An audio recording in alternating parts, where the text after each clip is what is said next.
My daughter's teacher gave her an F on purpose so her own kid could be valedictorian. The email came at 11:30 on a Tuesday night. Subject line, grade posted, English 12, research paper. My daughter Emma was already asleep. I was doing dishes, phone on the counter, when it buzzed. I almost didn't check it. Almost went to bed and let her see it in the morning. I wish I had. I dried my hands and opened the notification. Grade posted in the parent portal. I clicked through expecting to see Emma's usual A. She'd worked on that research paper for 6 weeks, 20 pages on the ethics of artificial intelligence in healthcare. I'd watched her stay up past midnight revising, citing sources, making sure every argument was airtight. The screen loaded. English 12, research paper, weight 30% of semester grade. Score, 50 out of 100. Letter grade, F. I stared at the screen, refreshed it. The F didn't change. 50 out of 100. An F. On a paper that was worth 30% of her final grade, in the last semester of senior year. Emma had a 4.0 grade point average. Perfect grade since freshman year. She was on track to be valedictorian. The guidance counselor had told us in January that unless something catastrophic happened, Emma would be giving the graduation speech in June. This was catastrophic. I went upstairs and knocked on Emma's door. No answer. I opened it slowly. She was asleep, laptop still open on her bed, chemistry textbook next to her pillow. I closed the laptop and set her alarm back 30 minutes. She was going to need the extra sleep when she saw this grade in the morning. I didn't sleep that night, just lay there doing math in my head. 30% of her semester grade. An F. Even if she got perfect scores on everything else, her semester GPA would drop. And if her semester GPA dropped, her cumulative GPA would drop. And if that dropped below 4.0, she'd lose valedictorian. 3.5 years of perfect grades. Gone because of one paper. At 6 in the morning, Emma screamed from her room. I ran upstairs. She was sitting on her bed, laptop open, staring at the grade portal with her hand over her mouth. Mom, what is this? Her voice was shaking. This has to be a mistake. Let me see the paper. Did Mrs. Brennan give you feedback? Emma clicked through to the assignment page. The paper was there, submitted on time, file intact. But there was no feedback, no comments, no rubric, just a score, 50 out of 100. There's nothing here. Emma scrolled through the document. She didn't leave any notes, no corrections, nothing. How am I supposed to know what I did wrong? Email her. Right now. Ask for clarification. Emma's hands were shaking as she typed. Mrs. Brennan, I saw that I received a 50 on my research paper. I'm confused because there's no feedback explaining what I did wrong. Could you please provide comments or a rubric so I can understand the grade? Thank you, Emma. We waited. I made Emma eat breakfast even though she said she couldn't. Made her drink orange juice. Watched her check her email every 30 seconds. The reply came at 7:15. We both jumped when Emma's laptop dinged. Emma, your paper did not meet the standards outlined in the rubric. The argument was weak, sources were insufficient, and formatting was incorrect. The grade stands. Mrs. Brennan. That's it? Emma's voice went high. That's all she's going to say? Mom, my paper was perfect. I followed every single guideline. I had 23 sources. I used MLA format exactly like the rubric said. Print everything. The rubric, your paper, the assignment instructions. We're going to school. By 8 o'clock, we were sitting in Mrs. Brennan's classroom. She was at her desk, grading papers with a red pen, barely looking up when we walked in. Mrs. Brennan, I need to talk to you about Emma's grade. She set down her pen slowly. I've already explained the grade in my email. The paper was substandard.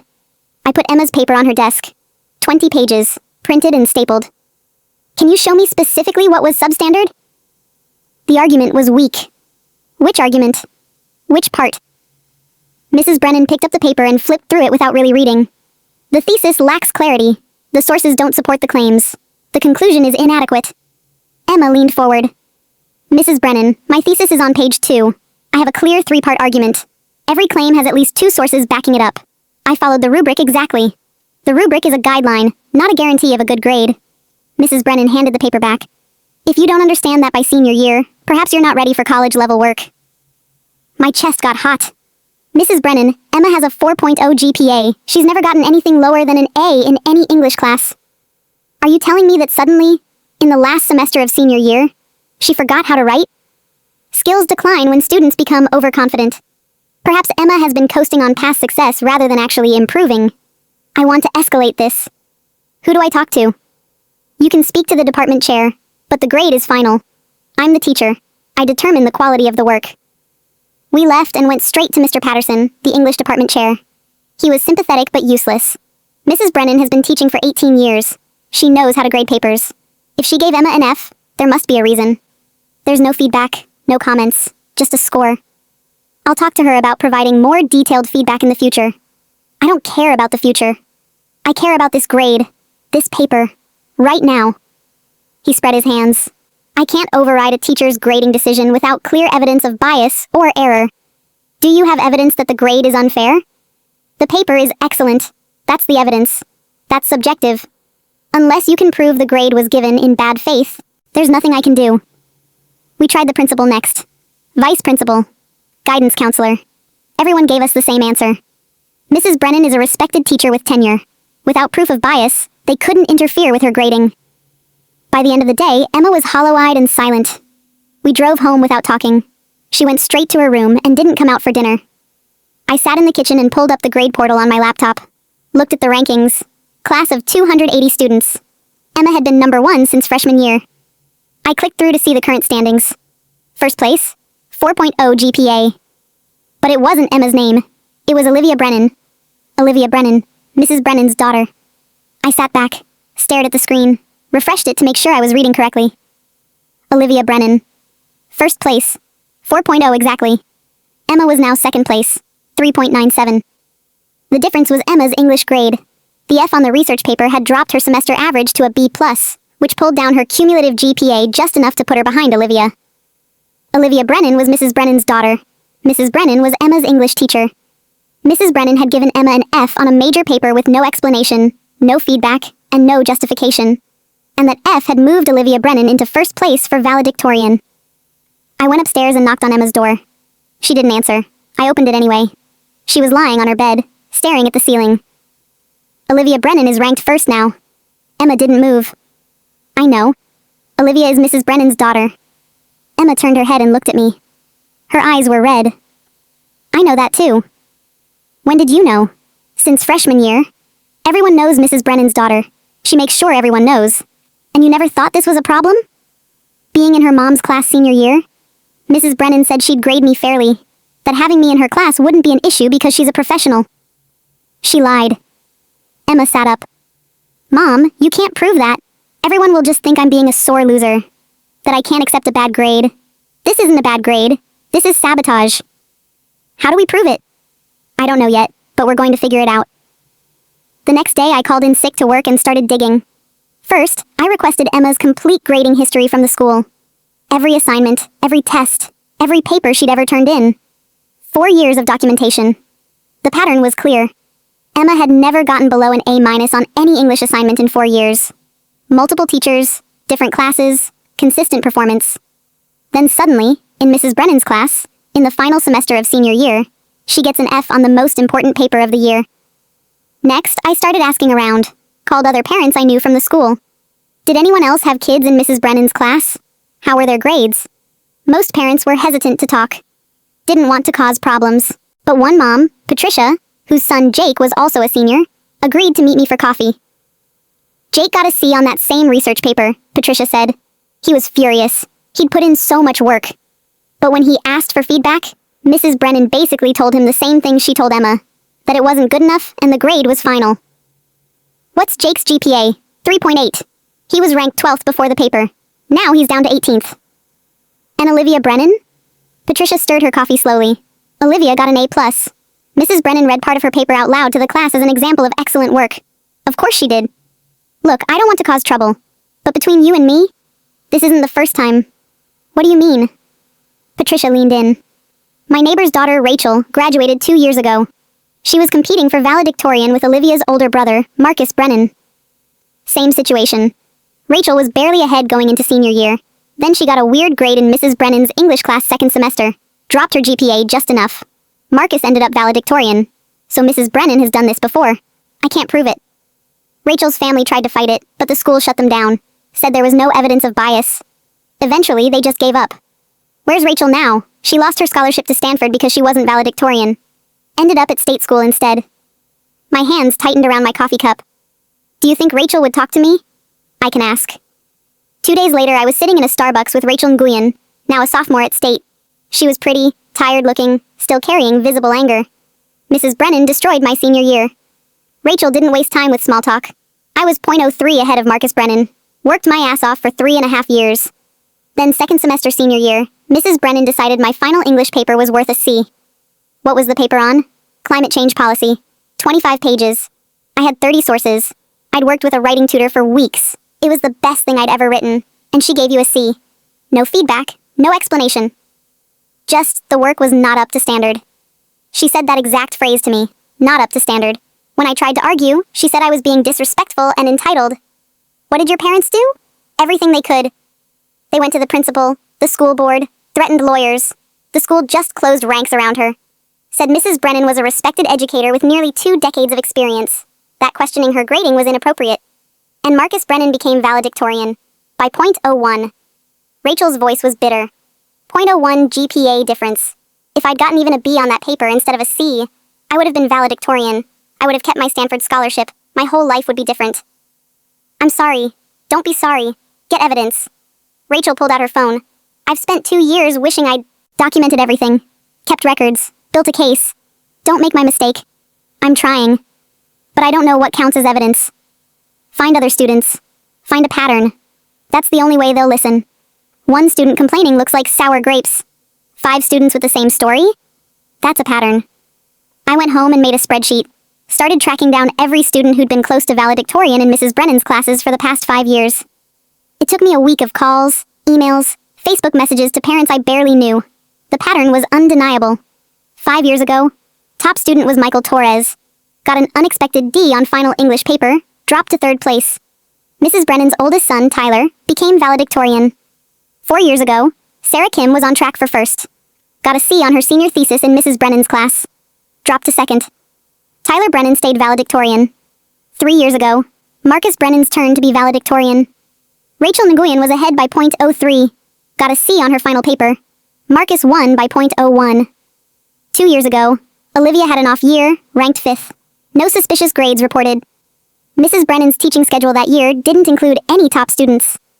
Last year, Olivia was ranked 2nd, behind Daniel Webb by .15. Daniel got a D- on his research paper in Mrs. Brennan's class, dropped to 4th. Olivia became 1st. This year, Emma was 1st by .08. Got an F on research paper. Olivia took 1st place. 6 years, 3 of Mrs. Brennan's children. Multiple students mysteriously getting terrible grades on major assignments in her class. Always when those grades would help her kids move up in ranking. I had my pattern. I compiled everything into a document. Student names, grades before Mrs. Brennan's class, the suspicious assignment, grades after, final rankings.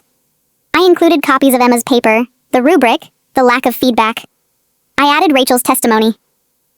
Jake's mother, Patricia, agreed to write a statement about Jake's grade. Then I requested a meeting with the school board. The school secretary tried to talk me out of it. Mrs. Torres, these meetings are for serious policy issues, not individual grade disputes. This is a serious issue. A teacher has been systematically sabotaging students to benefit her own children for 6 years. That's not a grade dispute. That's academic fraud. The secretary went quiet. I'll add you to next week's agenda. The week before the school board meeting, things got worse. Emma came home crying. Mrs. Brennan had announced in class that Emma's poor performance on the research paper showed she wasn't ready for college-level work. Said it loud enough for everyone to hear. Olivia was sitting right there, smiling. She's trying to humiliate me, Emma said. She wants everyone to think I'm stupid. She's worried. She knows we're building a case. What if the school board doesn't listen? What if they protect her like everyone else has? Then we go to the media. But let's try the official channels first. The night before the school board meeting, my phone rang. Unknown number. I almost didn't answer. Mrs. Torres, this is Diane Foster. I'm calling about Mrs. Brennan. Who are you? I'm a former teacher at Lincoln High. I worked there 12 years ago when Tyler Brennan was a senior. I heard through the grapevine that you're investigating Mrs. Brennan's grading practices. My heart started pounding. Yes. Do you have information? I have proof. Diane's voice was steady. 12 years ago, a student named Amanda Price was competing with Tyler for valedictorian. Amanda was my student. Brilliant girl. She got a C- on her final paper in Mrs. Brennan's English class. Amanda's parents fought it. I helped them because I'd seen Amanda's paper. It was excellent. The school shut us down. Said there was no evidence of bias. So this has been happening for 12 years. At least. Diane paused. But here's what you need to know. I kept copies. Of Amanda's paper, the rubric, everything. I also kept emails where Mrs. Brennan admitted to other teachers that she was worried Tyler wouldn't be valedictorian. I've been waiting 12 years for someone to finally do something about this. Can you send me everything? I'll do better than that. I'll come to the school board meeting and testify. The school board met in a conference room that smelled like old carpet and stale coffee. 7 board members sat at a long table. The superintendent was there, looking annoyed that his evening was being interrupted. Principal Hartley sat in the corner, arms crossed. I'd brought Emma, even though she didn't want to come. She sat next to me, hands folded in her lap, staring at the floor. Rachel came. Patricia brought Jake. Diane Foster drove 3 hours to be there. We had a row of witnesses. Mrs. Torres, the board president said, you have 10 minutes to present your concerns. I stood up and handed each board member a copy of my document. 30 pages of evidence, charts, testimony, pattern analysis. For the past 6 years, Mrs. Brennan has been giving unjustifiably low grades to top students in her classes whenever those grades would benefit her own children in class ranking. I have documented 6 separate instances where students competing with her children for valedictorian received failing or near-failing grades on major assignments with no feedback, no justification, and no opportunity for appeal. Board members were flipping through the documents. Some looked interested, others looked skeptical. This year, my daughter Emma received an F on a research paper in Mrs. Brennan's class. Emma has maintained a 4.0 GPA for 3.5 years. She has never received below an A- on any English assignment. The F dropped her cumulative GPA to 3.97, moving her from first place to second. Mrs. Brennan's daughter Olivia is now ranked first. One of the board members, an older, woman with gray hair, looked up. Do you have Mrs. Brennan's response to these allegations? Mrs. Brennan has refused to provide specific feedback on the grade. She claims the work was substandard, but won't explain how or why. That's not entirely fair, Principal Hartley said from the corner. Mrs. Brennan has 18 years of teaching experience. She's under no obligation to justify every grade to every parent who disagrees. I'm not every parent. I turned to face him. I'm a parent with evidence of a 6-year pattern of grade manipulation. This isn't about one bad grade. It's about systematic fraud. That's a serious accusation, the board president said. I have serious evidence. I nodded to Rachel. Rachel Nguyen was a victim of this same pattern 2 years ago. She's here to testify.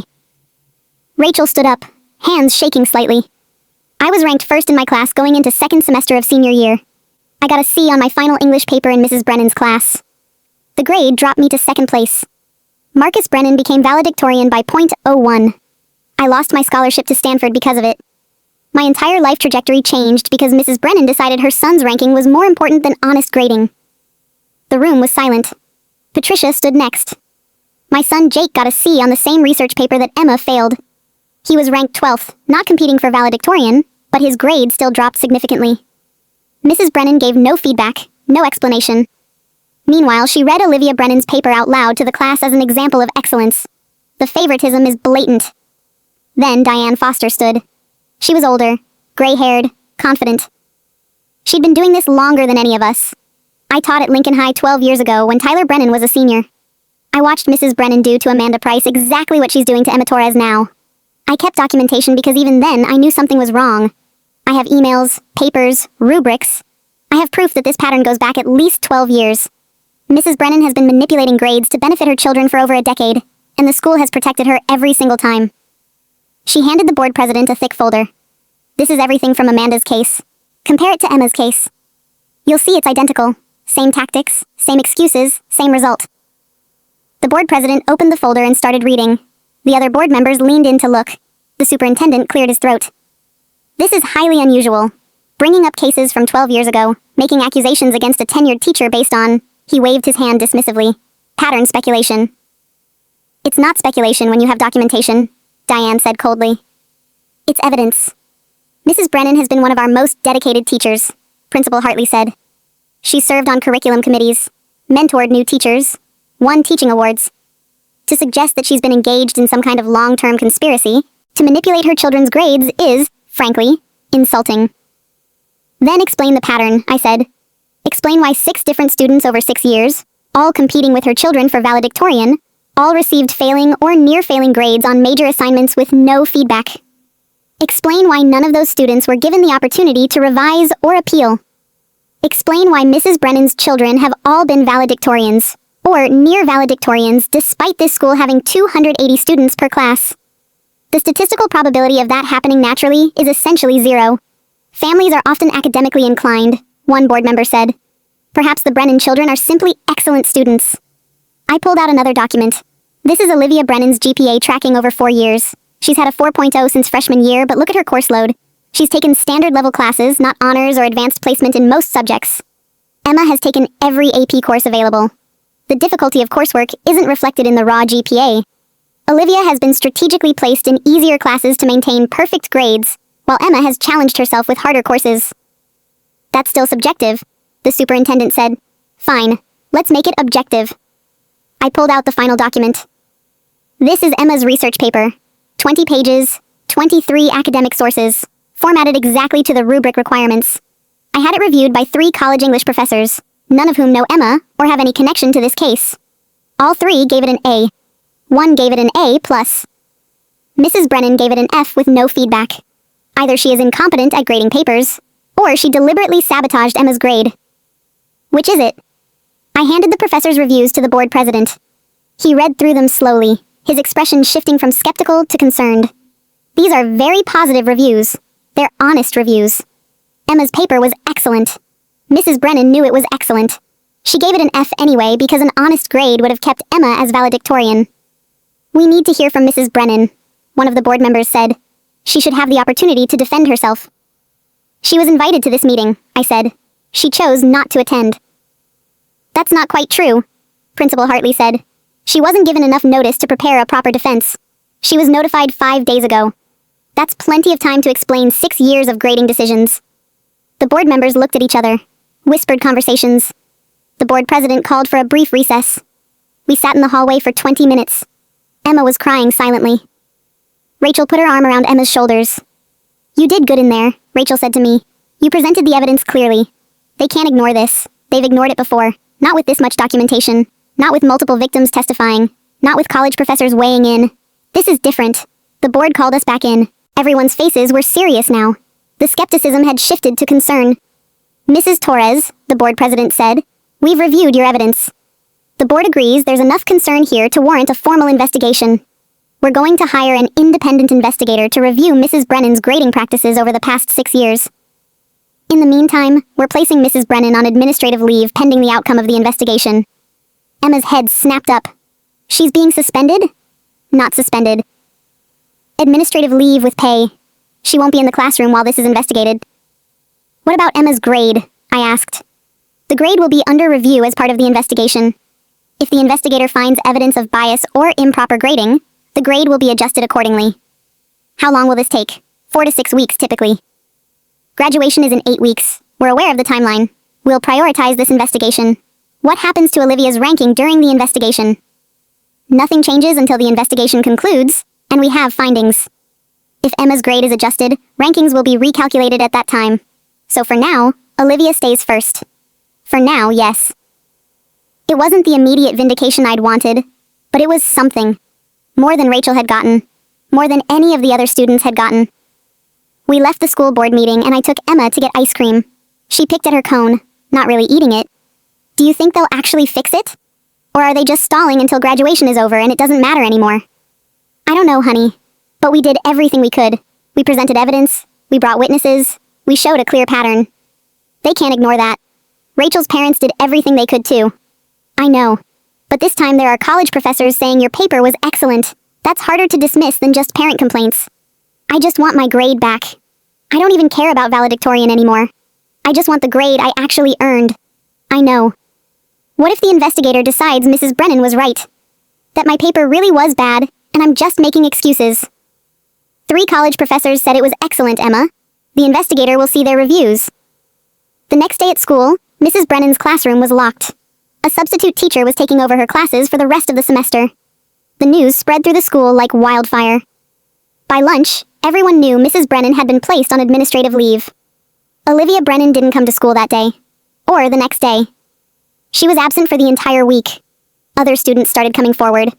Kids who'd gotten weird grades in Mrs. Brennan's class over the years but never said anything because they weren't competing for valedictorian and figured complaining was pointless.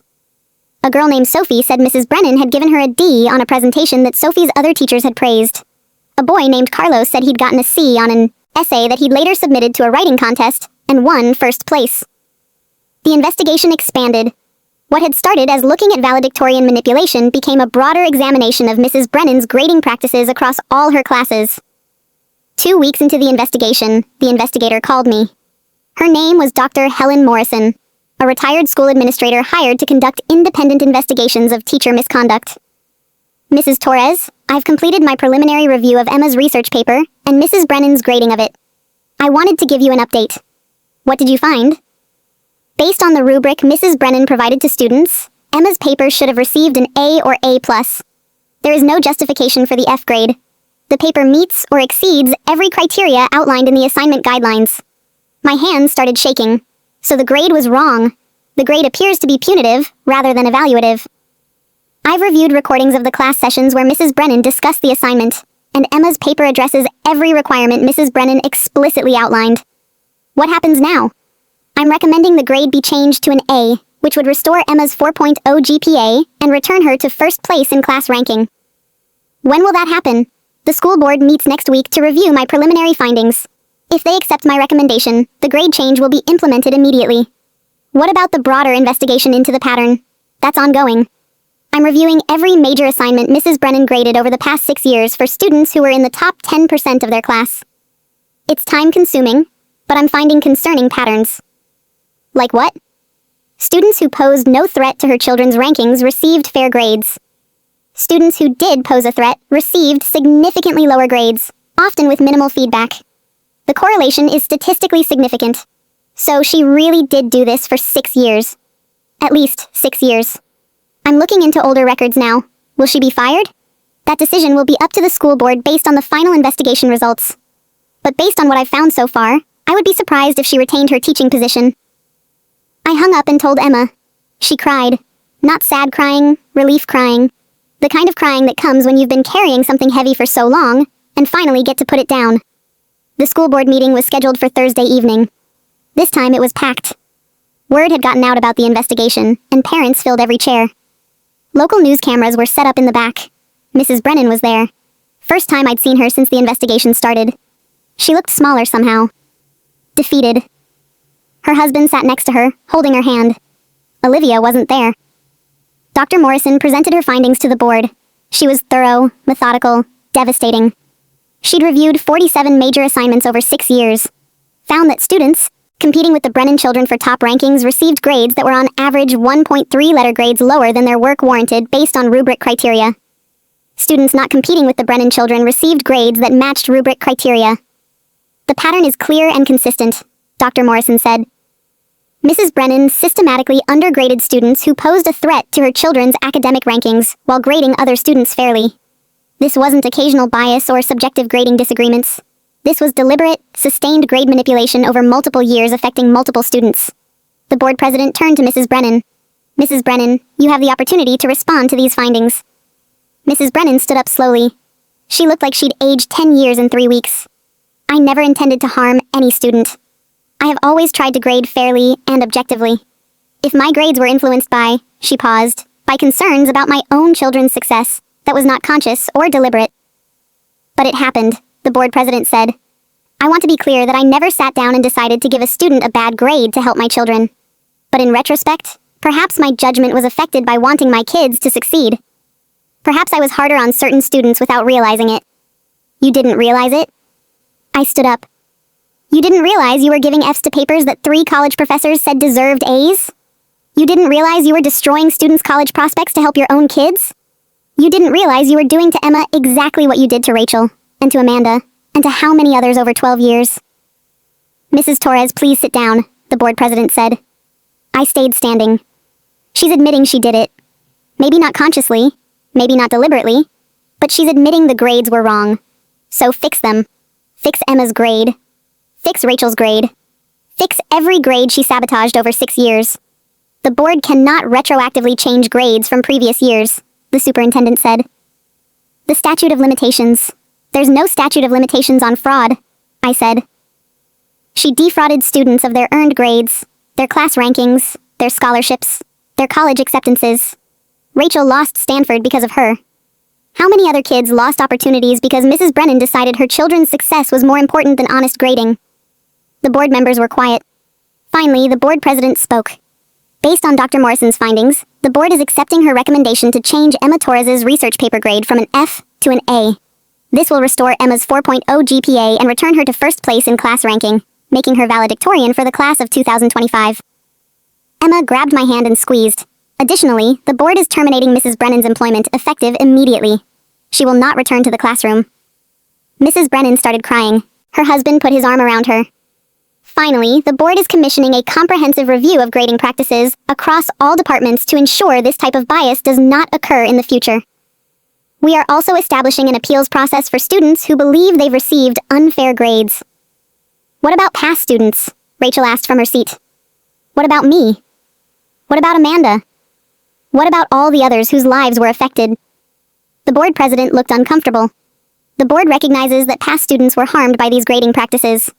However, we cannot retroactively change grades or class rankings from previous years. What we can do is provide letters of explanation to any affected students who want them. Letters that acknowledge the grading bias and explain that their grades and rankings were affected by factors outside their control. A letter? Rachel's voice rose. You think a letter fixes losing Stanford? Fixes years of thinking I wasn't good enough? It doesn't fix it, the board president said quietly. Nothing we do now can fix it, but we can acknowledge it and try to prevent it from happening again. Rachel sat down. I could see her shaking. Is there anything else? The board president asked. One more thing, I said. Olivia Brennan. What happens to her ranking? Olivia will move to second place when Emma's grade is corrected. Her GPA is legitimate. She earned her grades honestly. She is not responsible for her mother's actions. I know that. But does she get to keep all the benefits she gained from those actions? The 4 years of having competitors sabotaged? The college acceptances she got as valedictorian last year? The board cannot punish Olivia for her mother's misconduct.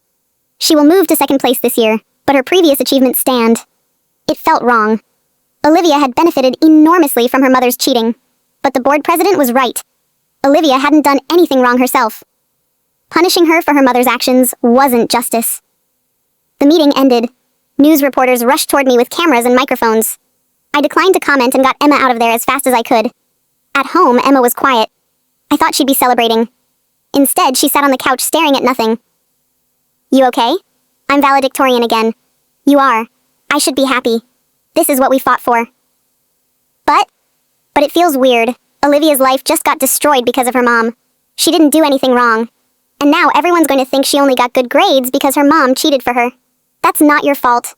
That's her mom's fault. I know, but I still feel bad for her. Emma pulled her knees up to her chest. And Rachel, that letter the board is giving her doesn't fix anything. She still lost Stanford. She still had to go to state instead. Her whole life is different because Mrs. Brennan decided her son was more important. I sat down next to her. Sometimes there's no good ending. Sometimes the best you can do is stop the damage from continuing. Is that supposed to make me feel better? No. It's supposed to be honest. We sat there in silence for a while. The next day at school was strange. People kept congratulating Emma on being valedictorian again, but their congratulations felt hollow. Everyone knew the whole story now. The local news had covered it. The school was a mess of gossip and speculation. Olivia came back to school on Wednesday. She looked like she hadn't slept in days. Eyes red, face pale. She walked through the hallways with her head down while people whispered. I watched Emma watching Olivia. Saw the conflict on Emma's face.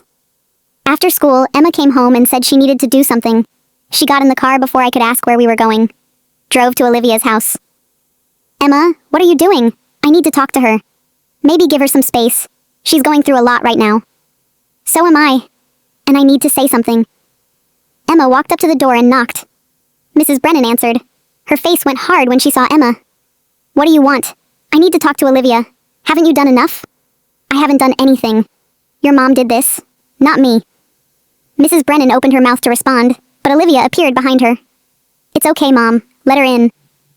Mrs. Brennan stepped aside reluctantly. Emma went inside. I waited in the car. 15 minutes later, Emma came back out. She got in the car and didn't say anything.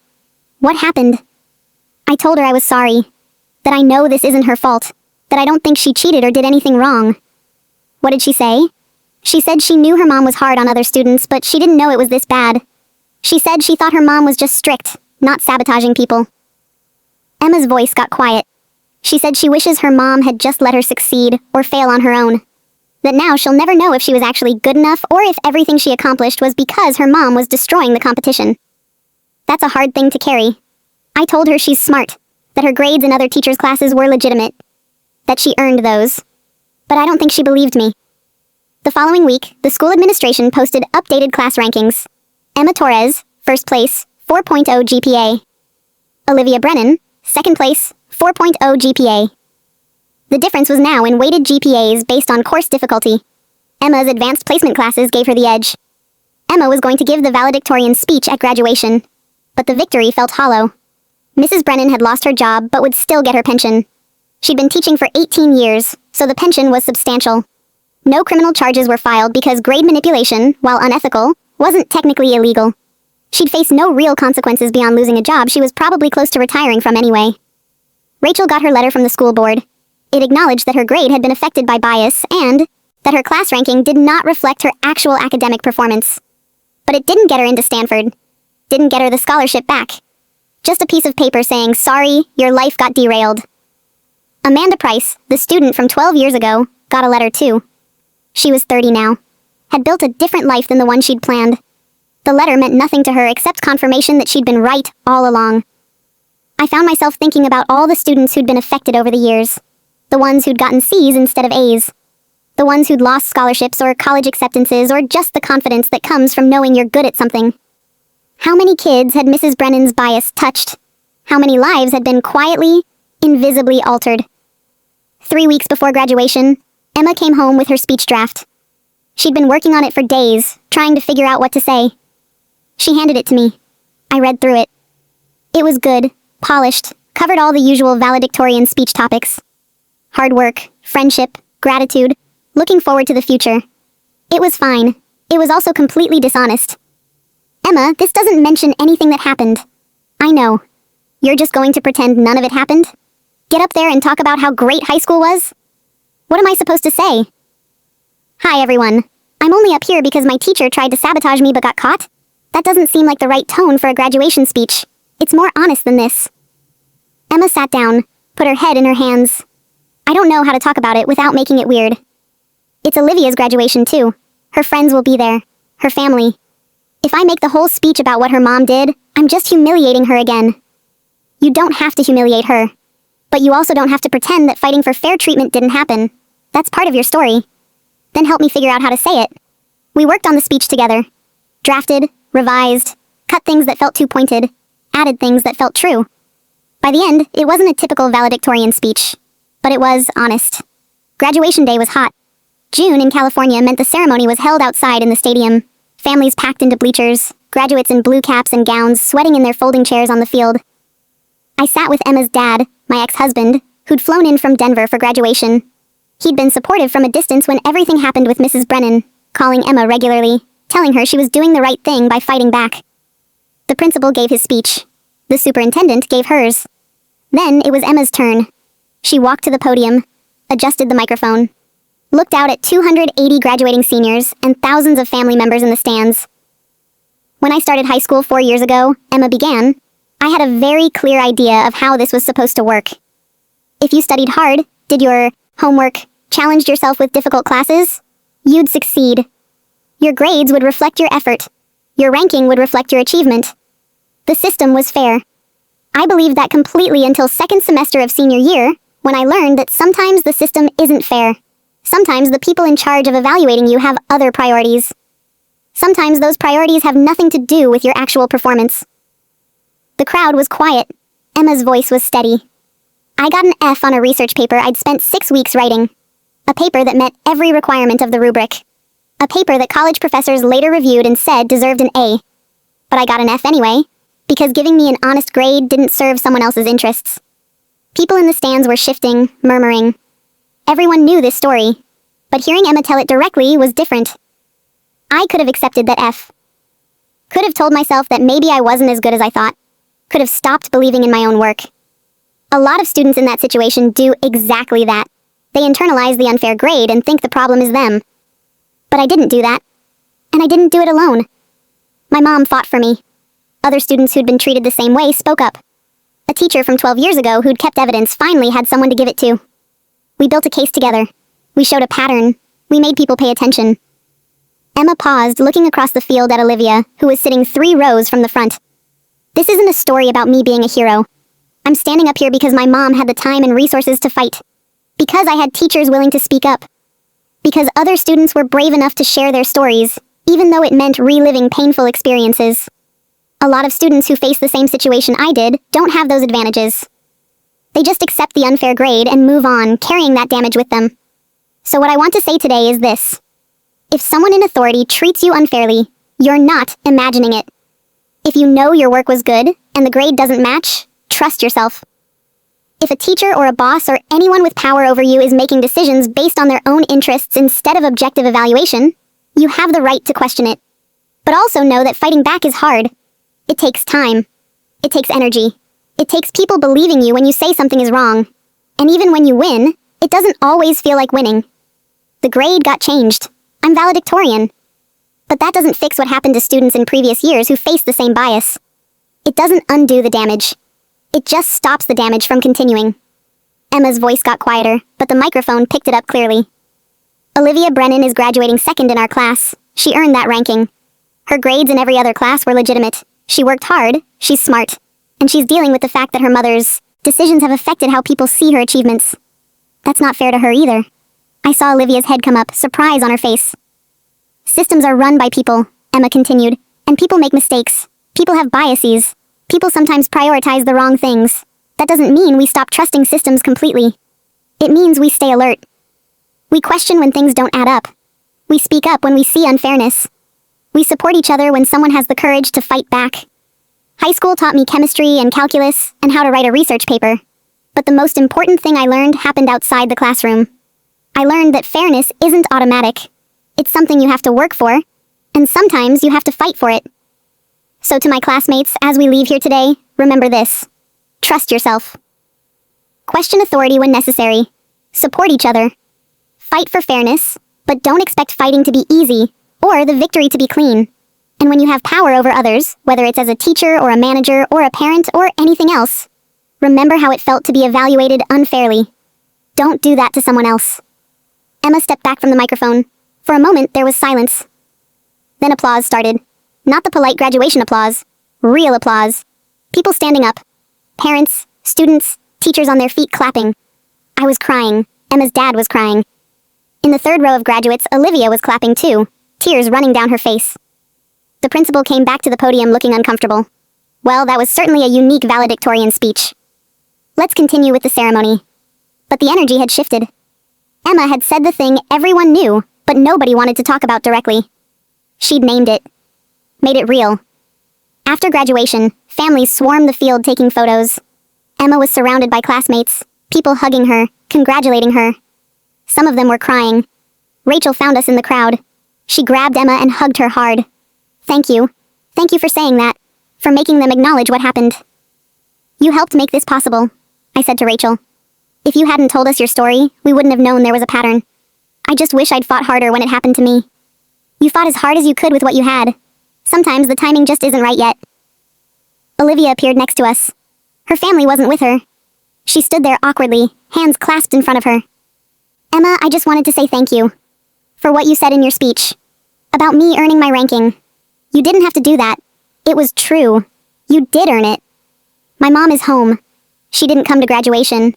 Said she couldn't face everyone. I think she's ashamed, but she won't admit it. Just keeps saying she was trying to help me, like that makes it okay. I'm sorry. It's not your fault. Olivia's voice cracked. I'm going to Cal in the fall. I got accepted as valedictorian last year before any of this happened. And now I keep wondering if I only got in because my mom was sabotaging everyone else.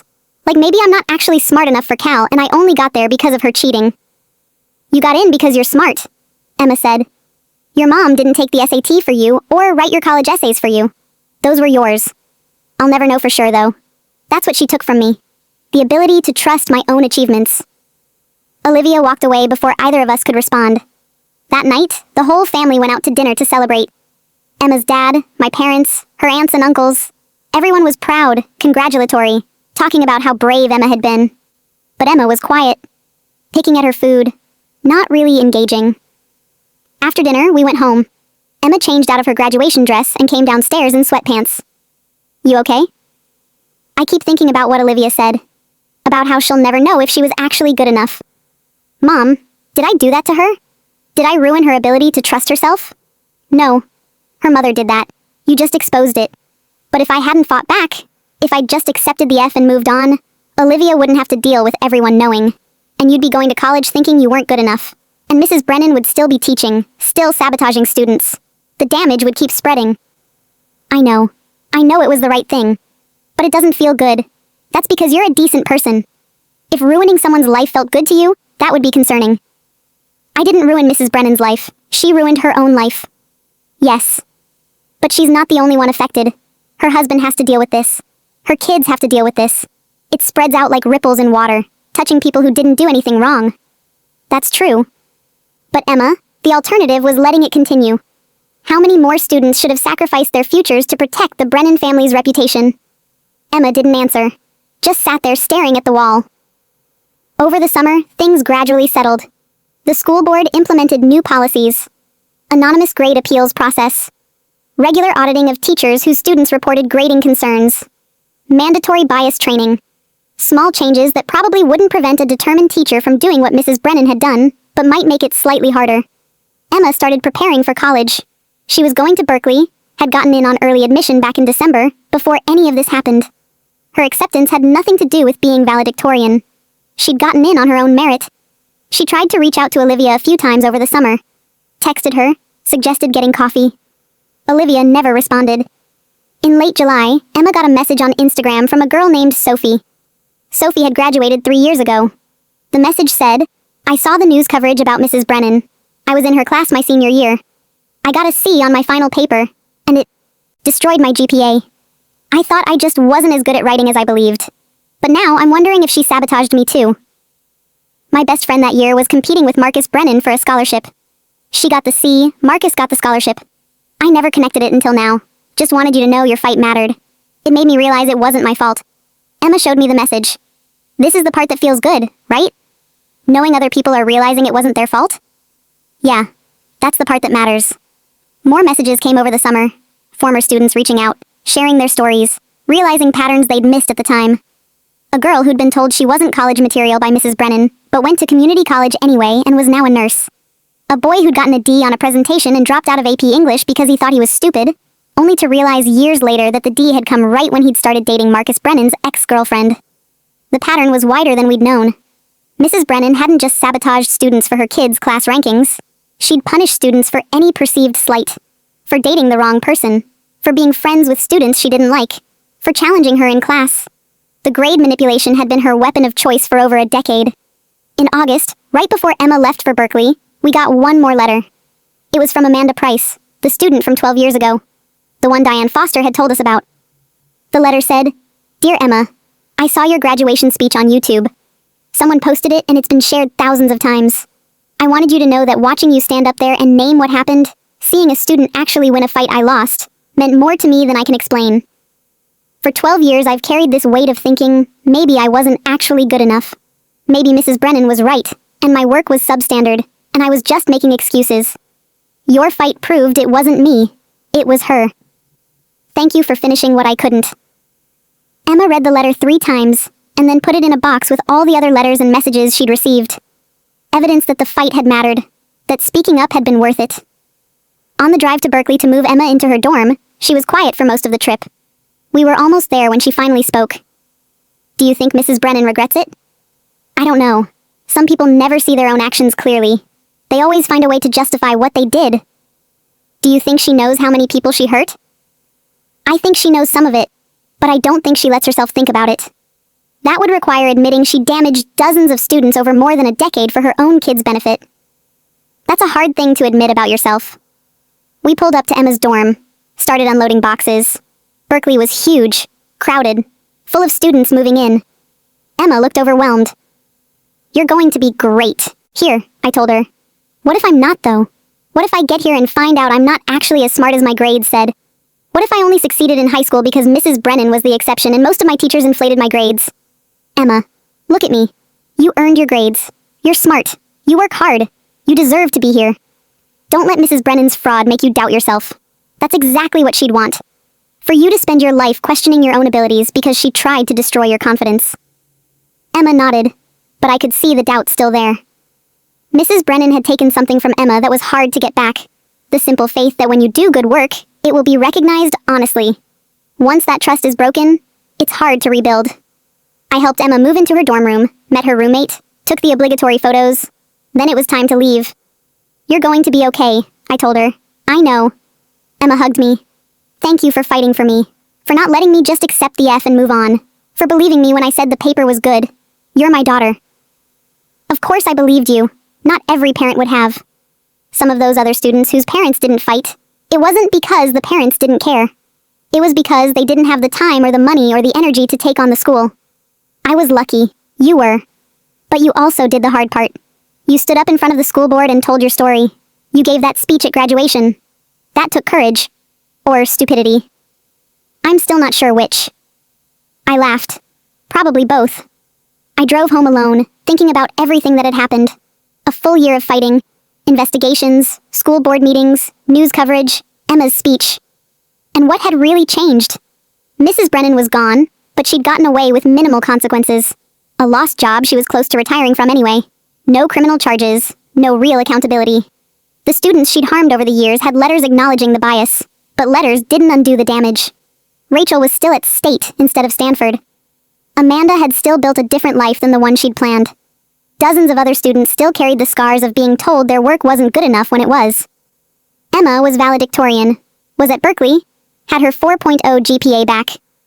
But she also carried new scars. The knowledge that systems could be corrupt, that people in authority could abuse their power, that sometimes you do everything right and still get punished for it. And Olivia, who'd done nothing wrong except be born to the wrong mother, was dealing with a different kind of damage. The inability to trust her own achievements. The suspicion that everything she'd accomplished was tainted by her mother's fraud. There were no winners here, just varying degrees of loss. But Emma had spoken up, had fought back, had named the injustice in front of everyone. And that mattered. Not because it fixed everything, but because it stopped the damage from continuing. Because it told future students that questioning authority was okay, that trusting yourself was right, that fighting back was possible. 6 months later, I got a call from the school district. They wanted to know if I'd be willing to serve on a new committee they were forming. Parent Advisory Board for Academic Integrity. They were creating policies to prevent what happened with Mrs. Brennan from happening again. I said yes.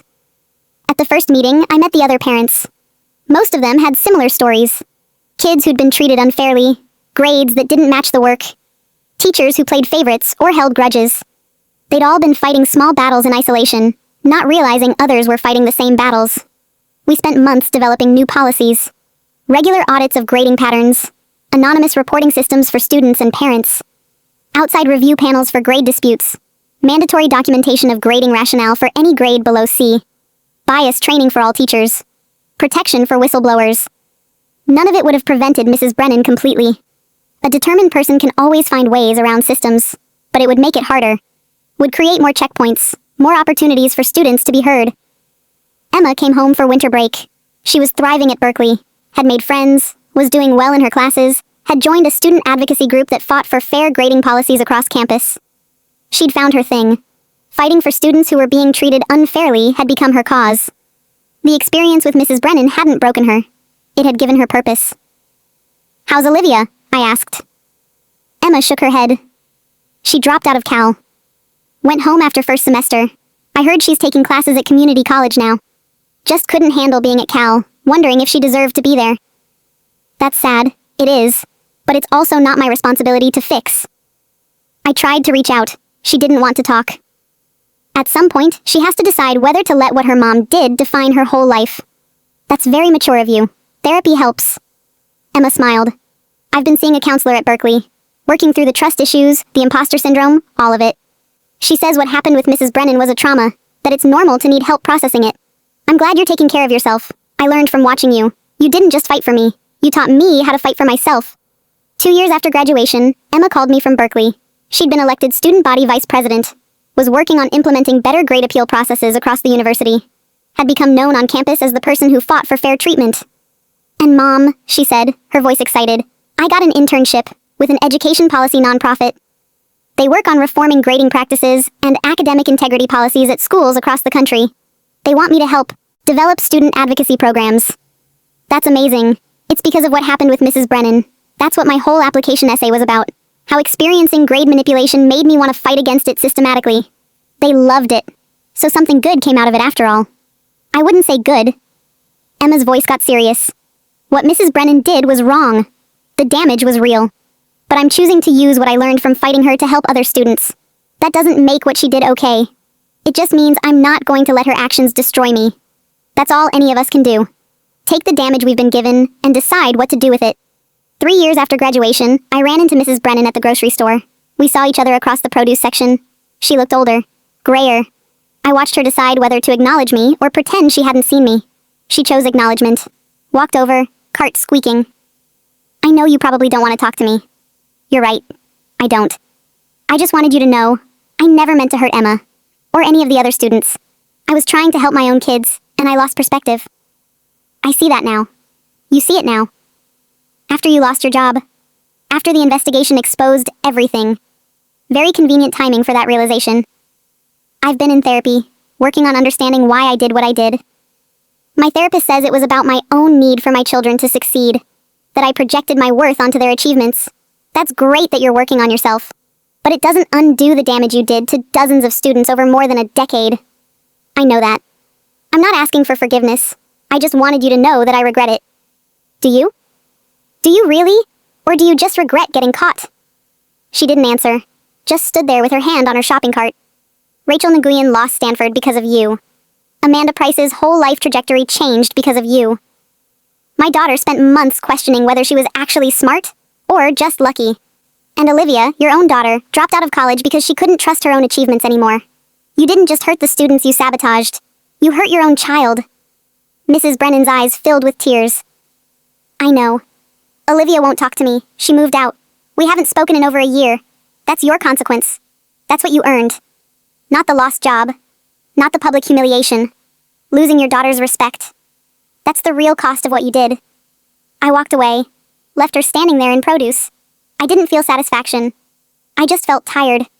Tired of carrying anger for something that was over, but never really finished. 4 years after graduation, Emma graduated from Berkeley with honors. She'd been accepted to law school at Stanford. Full scholarship. She was going to specialize in education law. At her Berkeley graduation, she gave another speech. Not valedictorian this time, just student body vice president address. But it was good. She talked about systemic change, about fighting for fairness, about using privilege and platform to help others. I sat in the stands and watched her and thought about how far we'd come. From that email notification of an F grade to this moment. From fighting for one unfair grade to Emma dedicating her career to fighting unfair systems. The damage Mrs. Brennan did was real. Rachel never got Stanford. Amanda never got the life she'd planned. Dozens of other students carried scars.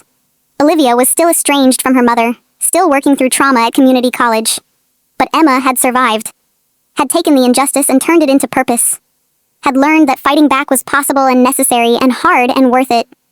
That night at dinner, Emma's dad asked her what she wanted to do after law school.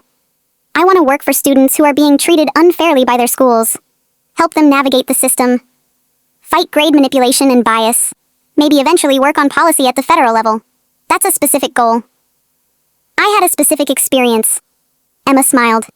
I know exactly what it feels like to be sabotaged by someone in power. To have the system protect the person hurting you. To fight back and realize how hard fighting is.